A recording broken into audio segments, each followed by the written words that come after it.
Question de Félix Buatier. Bonsoir Monsieur Asselineau. Je vous suis depuis un moment déjà, et je vous trouve très pertinent. Comment pourrais-je vous aider ? Concernant le référendum d'initiative populaire, pourrait-il révocatoire ? Si oui, pour quels élus ? Ou encore constituant ? Alors merci pour ces propos. La première chose, je ne sais pas si vous êtes adhérent. Donc la toute première chose, c'est d'adhérer. Je vois d'ailleurs que le compteur des adhésions marche bien.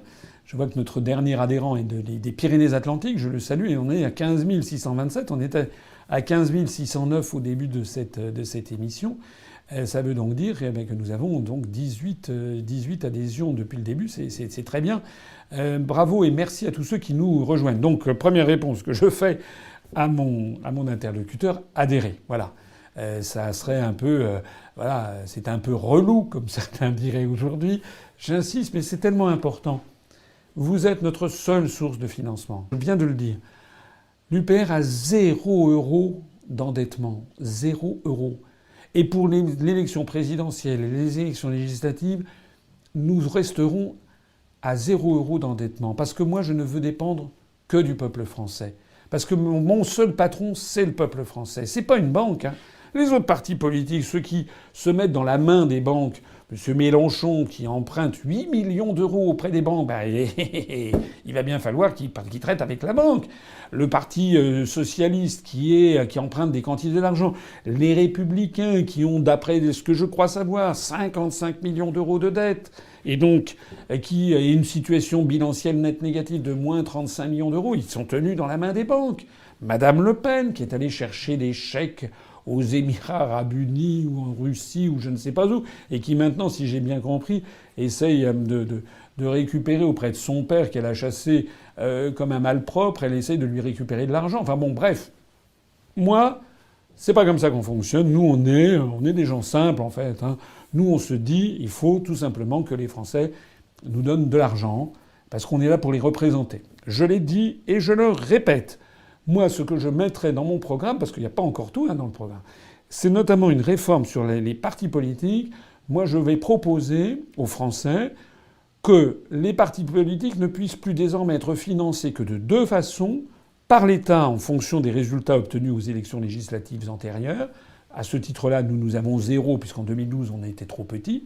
Et deuxièmement, par les Français, sous forme d'adhésion, de cotisations annuelles. Je prie ici tous les adhérents, n'oubliez pas vos cotisations annuelles. Hein, et également par les dons. Voilà. Mais moi, je veux que ce soit interdit qu'un parti politique puisse se faire financer par des prêts bancaires. Voilà. Je pense que c'est extrêmement sain comme situation. Alors, c'est la première chose que je voulais dire à mon interlocuteur. Si vous n'êtes pas adhérent, adhérez.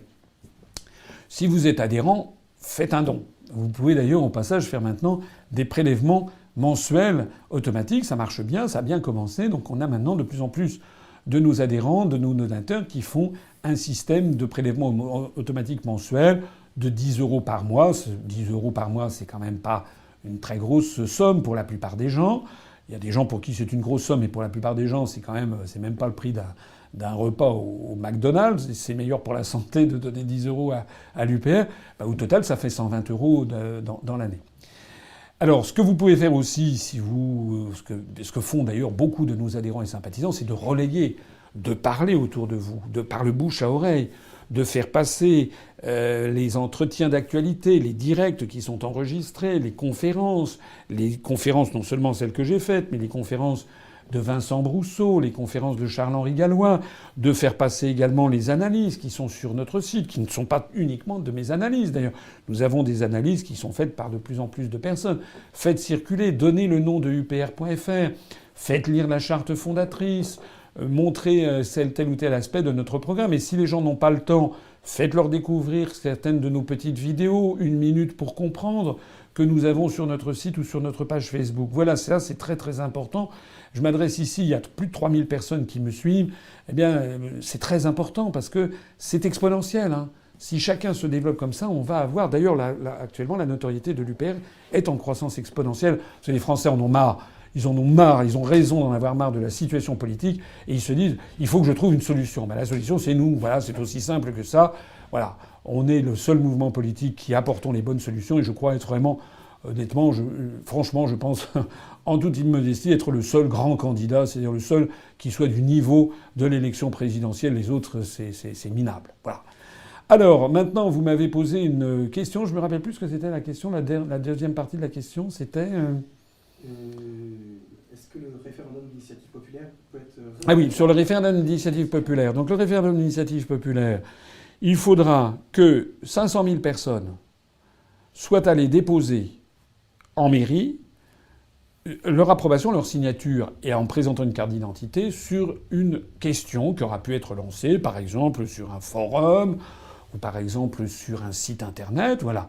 Donc si 500 000 Français et Françaises signent cette pétition, là, eh bien, pour avoir cette question, la question sera validée par le Conseil constitutionnel pour vérifier la constitutionnalité de la question. Mais si la question est bien jugée constitutionnelle, si elle ne remet pas, par exemple, en cause les fondements même de la République ou de l'indépendance nationale, si la question est posée, eh bien, elle sera posée aux Français. Voilà, tout simplement. Alors, par exemple, eh bien, ça pourrait être, pourquoi pas, un référendum révocatoire. Oui, je ne suis pas en désaccord. Disons que le mandat est déjà de 5 ans, il est très court, donc c'est vrai qu'il faudrait peut-être trouver un système pour éviter qu'il y ait un référendum révocatoire tous les 2 mois, parce qu'il ne faudrait pas non plus créer de l'instabilité constante. Mais je pense qu'effectivement, de temps en temps, si par exemple il y avait eu un référendum révocatoire contre François Hollande au bout des 2 ans, ça aurait été justifié. Il aurait été justifié que ce monsieur qui s'est fait élire sur des promesses totalement mensongères soit prié de regagner ses chères études. Voilà. Et puis ça peut être des référendums sur toute une série d'autres sujets. Moi, je suis en faveur des référendums, je l'ai déjà dit, parce que je pense que le monde d'aujourd'hui va dans cette direction, mais que les référendums nécessitent quand même un certain 500 000 Français, ça fait déjà beaucoup. Et puis il faudra peut-être prévoir quand même que la question, après la validation par le Conseil constitutionnel, qui est 3 mois de campagne électorale pour que tout le monde puisse faire valoir son point de vue pour éviter quand même les jugements qui seraient trop expéditifs. Voilà.